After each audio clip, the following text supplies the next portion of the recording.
Hi అండి, నేను మీ Sajida. Welcome to Sajida's kitchen. ఈరోజు మన కిచెన్లో ఒక మంచి స్వీట్ రెసిపీని చూపించబోతున్నాను. ఈ లడ్డు అయితే చాలా టేస్టీగా ఉంటుందండి, అలాగే చాలా హెల్దీ కూడా. చలికాలంలో మనకు స్వీట్ తినాలనిపిస్తే ఎక్కువ కష్టపడకుండా జస్ట్ 10 నుంచి 15 నిమిషాల్లోపు చాలా ఈజీగా ఈ లడ్డూలు ప్రిపేర్ చేసుకోవచ్చండి. అది కూడా అన్నీ మన కిచెన్లో ఉండే ఇంగ్రీడియంట్స్తోనే. సో మీరు కూడా తప్పకుండా ట్రై చేయండి, చాలా టేస్టీగా ఉంటుంది. ఇప్పుడైతే లేట్ చేయకుండా ఎలా తయారు చేసుకోవాలో చూసేద్దాం రండి. అలాగే మీకు రెసిపీ నచ్చినట్లయితే చిన్న లైక్ ఇవ్వటం మర్చిపోవద్దు ఫ్రెండ్స్. ఫస్ట్ స్టవ్ ఆన్ చేసి కడాయి పెట్టుకొని ఇందులోకి 1/2 కప్పు వరకు పల్లీలని తీసుకోండి. ఇప్పుడు ఈ పల్లీలని లో టు మీడియం ఫ్లేమ్ మీద కొద్దిగా కలర్ చేంజ్ అయ్యేంత వరకు వేయించుకోవాలి. ఇలా లైట్గా వేగితే సరిపోతాయండి. సో ఇలా వేయించుకున్న తర్వాత ఇందులోకి 1/2 కప్పు వరకు ఎండు కొబ్బరి ముక్కల్ని వేసుకోండి. అలాగే 1/2 కప్పు వరకు పుట్నాల పప్పుని కూడా యాడ్ చేసుకోండి. అదేనండి, మనం చట్నీ కోసం యూస్ చేస్తాం కదా, సో అవేనమాట ఈ పుట్నాల పప్పు అంటే. సో ఇప్పుడు వీటిని కొద్దిగా కలర్ చేంజ్ అయ్యేంత వరకు లో టు మీడియం ఫ్లేమ్ మీద చక్కగా వేయించుకోవాలి. మరీ ఎక్కువ కాదండి, ఇలా ఫ్రై చేసుకుంటే సరిపోతుంది. ఇలా ఫ్రై చేసుకున్న తర్వాత ఇందులోకి 1 కప్పు వరకు అటుకుల్ని యాడ్ చేసుకోండి. అటుకుల్ని వేసుకున్న తర్వాత గ్యాస్ని సిమ్లో పెట్టుకొని ఈ అటుకులు కూడా కొద్దిగా క్రిస్పీగా అయ్యేంత వరకు ఫ్రై చేసుకోవాలి. హై ఫ్లేమ్ మీద ఫ్రై చేసుకున్నట్లయితే తొందరగా మాడిపోతాయండి. సో ఇలా లో ఫ్లేమ్ మీద ఫ్రై చేసుకున్నట్లయితే అటుకులు చూడండి ఎంత చక్కగా ఫ్రై అయ్యాయో. సో ఇలా అటుకులు కూడా క్రిస్పీగా ఫ్రై అయిన తర్వాత ఇప్పుడు మనము వీటిని తీసి వేరొక ప్లేట్లోకి ట్రాన్స్ఫర్ చేసుకుందాము.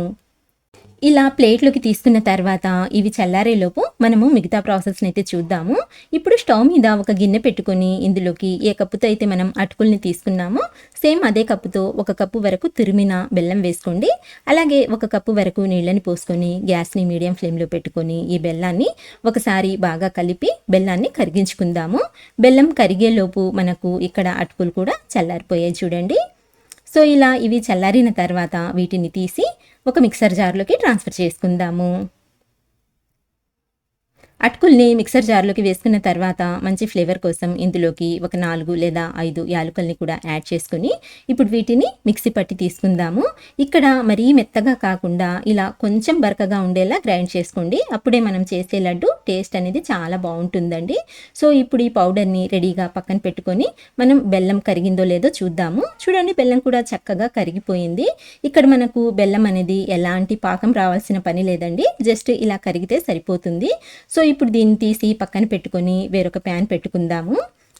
ఇలా వేరొక ప్యాన్ పెట్టుకున్న తర్వాత ఇందులోకి 1 టేబుల్ స్పూన్ వరకు నెయ్యిని వేసి కరిగించుకోండి. నెయ్యి కరిగిన తర్వాత కొన్ని జీడిపప్పు పలుకుల్ని వేసి ఈ జీడిపప్పు పలుకుల్ని కొద్దిగా ఫ్రై చేసుకోండి. ఇవి ఇలా కాస్త ఫ్రై అయిన తర్వాత ఇందులోకి కొన్ని కిస్మిస్లని కూడా యాడ్ చేసుకొని ఇప్పుడు ఈ 2 మంచి గోల్డెన్ కలర్ వచ్చేంత వరకు ఫ్రై చేసుకోవాలి. గ్యాస్ని అయితే మీడియం ఫ్లేమ్లోకి అడ్జస్ట్ చేసుకోండి. చూడండి, ఇవి చక్కగా వేగిపోయాయి. సో ఇలా ఫ్రై అయిన ఈ డ్రై ఫ్రూట్స్ని ఒక బౌల్లోకి తీసి పక్కన పెట్టేసుకుందాము. ఇప్పుడు ఇదే ప్యాన్లోకి ఇదే నెయ్యిలోకి మనం కరిగించి పెట్టుకున్న ఈ బెల్లం వాటర్ని ఇలా ఫిల్టర్ చేసి తీసుకుందాము. మనం ఇలా ఫిల్టర్ చేయడం వలన బెల్లంలో ఏమైనా నలకలున్నా సరే క్లీన్ అయిపోతుందన్నమాట. ఇలా ఫిల్టర్ చేసి తీసుకున్న తర్వాత ఇందులోకి మనం గ్రైండ్ చేసి పెట్టుకున్న ఈ అటుకుల పొడిని కూడా యాడ్ చేసేసుకుందాము. ఇలా ఈ పొడి వేసిన తర్వాత మీడియం ఫ్లేమ్ మీద కంటిన్యూస్గా కలుపుకుంటూ మనము ఈ మిశ్రమం కాస్త దగ్గరికి వచ్చేంత వరకు ఉడికించుకోవాలండి. ఎక్కువ టైం పట్టదు, జస్ట్ ఒక 2 నిమిషాల పాటు ఇలా కలుపుకుంటూ ఉడికించుకున్నట్లయితే మనకు ఈ మిక్చర్ అనేది తొందరగా దగ్గర పడిపోతుంది. అంటే ఈ పౌడర్ బెల్లం సిరప్ని ఫాస్ట్గా అబ్జర్వ్ చేసుకుంటుందండి. చూడండి, ఇలా కాస్త దగ్గర పడిన తర్వాత ఇందులోకి మంచి ఫ్లేవర్ కోసం, మంచి టేస్ట్ కోసం మరో 2 టేబుల్ స్పూన్ల వరకు నెయ్యిని యాడ్ చేసుకుందాము.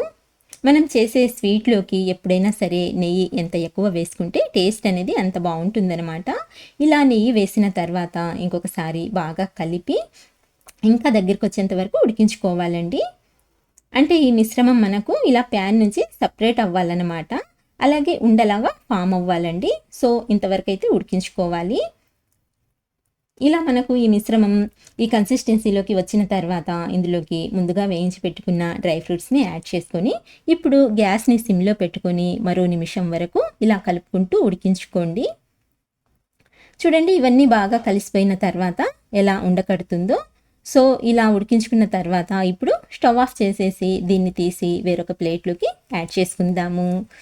ఇలా ప్లేట్లోకి తీసి ఒక 5 నిమిషాల పాటు పక్కన పెట్టేసుకున్నట్లయితే కొంచెం చల్లారుతుందనమాట. ఇప్పుడైతే చాలా వేడిగా ఉందండి, మనం లడ్డూలైతే అప్పుడే చేయలేము. సో ఇలా లైట్గా స్ప్రెడ్ చేసుకోండి, ఫాస్ట్గా చల్లారిపోతుంది. ఒక 5 నిమిషాల తర్వాత ఇది కొంచెం చల్లారింది అంటే గోరువెచ్చగా ఉందనమాట. ఇలా గోరువెచ్చగా ఉన్నప్పుడే ఇందులో నుంచి కొద్ది కొద్దిగా మిశ్రమాన్ని తీసుకొని ఏ సైజులో కావాలనుకుంటే ఆ సైజులో లడ్డూలాగా చేసుకోవచ్చు అనమాట. చూడండి ఎంత ఈజీగా మనము ఈ టేస్టీ అండ్ హెల్దీ లడ్డూని ప్రిపేర్ చేసుకోవచ్చు. సో పిల్లలకి పెట్టిన చాలా హెల్దీ అనమాట. స్పెషల్లీ చలికాలంలో అయితే చాలా మంచిదండి, తప్పకుండా ట్రై చేయండి. సో ఫ్రెండ్స్, ఇదండి ఇవాల్టి వీడియో. నచ్చినట్లయితే లైక్ ఇవ్వటం మర్చిపోవద్దు. అలాగే మంచి టేస్టీ రెసిపీస్ కోసం అయితే మన ఛానల్ని సబ్స్క్రైబ్ చేసుకోండి. ఇంకొక మంచి రెసిపీతో మళ్ళీ కలుస్తాను. అంతవరకు బాయ్ అండి. Thank you for watching.